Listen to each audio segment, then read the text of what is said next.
आज जागतिक लोकसंख्या दिन.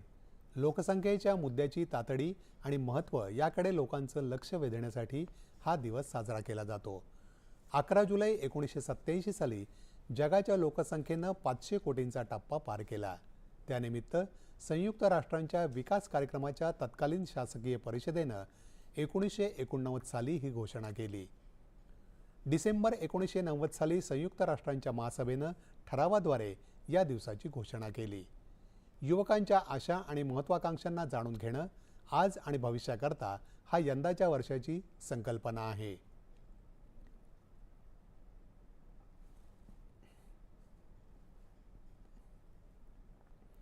जगाची लोकसंख्या 100 कोटींपर्यंत पोहोचवण्यासाठी हजारो वर्ष लागली.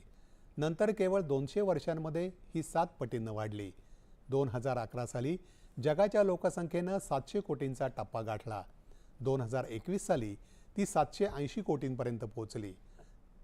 2030 साली ती 850 कोटींपर्यंत, तर 2050 सालापर्यंत 970 कोटी, तसंच 2100 सालापर्यंत 1009 कोटीपर्यंत पोहोचण्याचा अंदाज वर्तवण्यात येत आहे.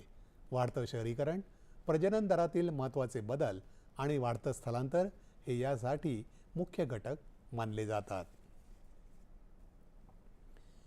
फिफा विश्वचषक फुटबॉल स्पर्धेत काल झालेल्या उपांत्यपूर्व फेरीच्या सामन्यात